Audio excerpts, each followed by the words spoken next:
Siapa yang tidak kenal dengan sosok Presiden Soekarno, Presiden Proklamator Kemerdekaan Indonesia?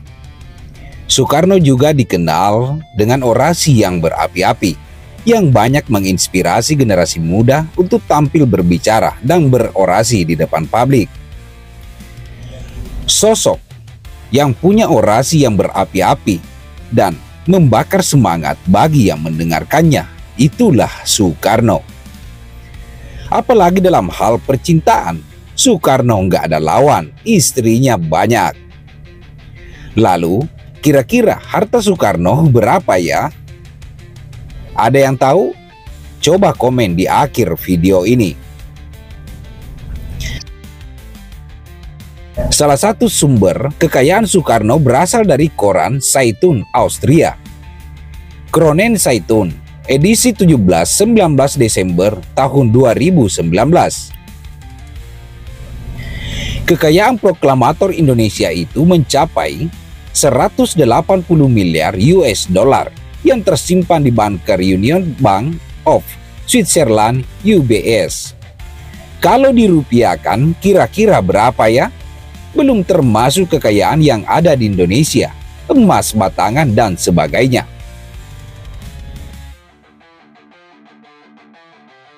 Berikut ini kita akan membahas sosok TNI yang menemukan harta karun Soekarno.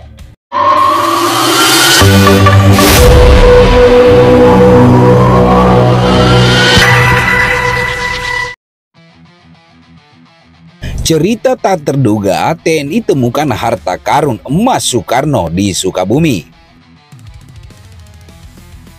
Dikutip dari Jakarta, CNBC Indonesia, harta karun peninggalan Presiden Soekarno selalu menjadi topik hangat masyarakat Indonesia. Dari sederajat cerita yang beredar, ada salah satu kisah dari anggota Tentara Nasional Indonesia TNI yang tanpa sengaja menemukan harta karun dari era Soekarno saat berniat mencari senjata. Kisah ini bermula pada pertengahan tahun 1946, yakni saat pasukan TNI tengah mengamankan kawasan perbatasan Cigobang, Kabupaten Bogor yang sebelumnya sempat diduduki pasukan Jepang.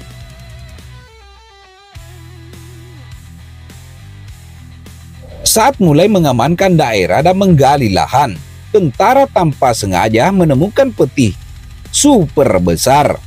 Peti itu kemudian diserahkan kepada Komandan Brigade TNI yaitu Letnan Jenderal Kolonel Alex. Kami pernah diserahkan sebuah peti di mana mulanya kami beranggapan itu adalah obat-obatan. Petinya besar sekali. Waktu itu dibuka ternyata isinya adalah kondom. Tutur Kolonel Alex. Itu inisiatif tentara bersama rakyat untuk menggali lahan di sekitar bekas lokasi Jepang muncul. Mereka berharap dapat mendapatkan senjata untuk melawan pasukan Belanda, namun menemukan bom yang berujung meledak dan meletus melukai TNI. Namun suatu waktu, Kawilarang didatangi tentara bernama Sersan Mayor Sidik yang menemui guci besar, dan Sersan rupanya tentara jujur dan ia langsung memberikan guci itu ke Kawilarang. Padahal jika gelap mata bisa saja Sidik membawa guci ke penada supaya bisa mendapatkan uang yang begitu banyak.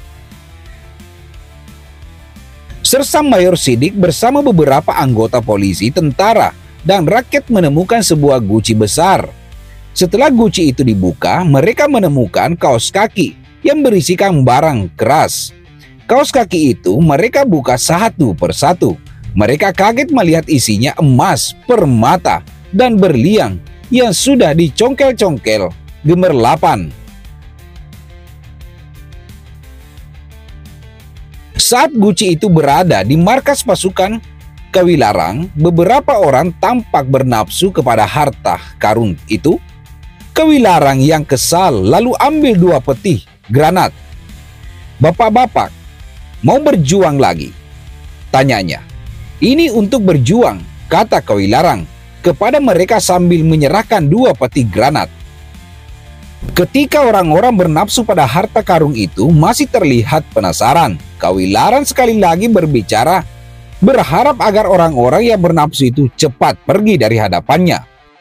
Ini untuk berjuang, tegas Kawilarang. Soal harta karun itu, Kawilarang juga tidak berniat memilikinya. Dia sempat menulis surat kepada Presiden Bogor, Morjani, mengenai harta dalam guci itu. Menurut Kawilarang, harta itu seharusnya berada menjadi urusan pejabat Kementerian Dalam Negeri, seperti Presiden yang ada di Bogor. Namun, Presiden bukannya menerima, malah bilang kepada Kawilarang, "Oh, jangan kepada saya, kirimkan saja kepada Kementerian Dalam Negeri," maksudnya kepada pejabat tinggi Kementerian Dalam Negeri di pusat.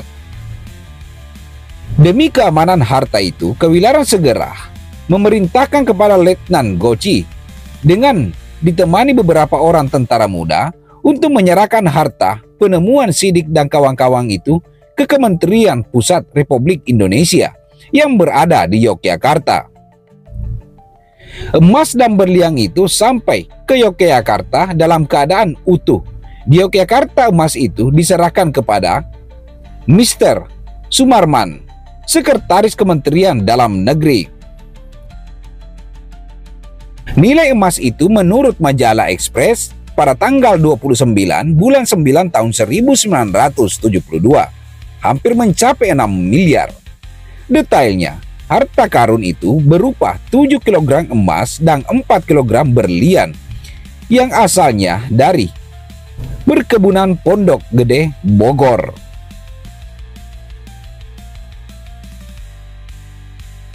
Berdasarkan laporan dari tim, harta karun itu lalu diserahkan kepada Bank Negara Indonesia BNI 46 Yogyakarta yang kala itu dipimpin Margono Joyo Hadikusumo.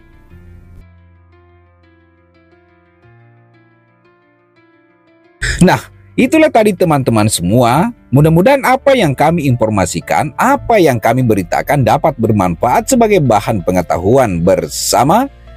Bila ada yang perlu dikomentari, silakan beri komentar di akhir video. Sekian dari kami, Faktual News 77.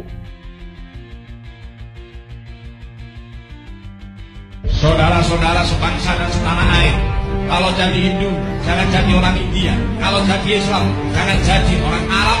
Terima kasih sudah nonton. Jangan lupa like, subscribe, dan share ya.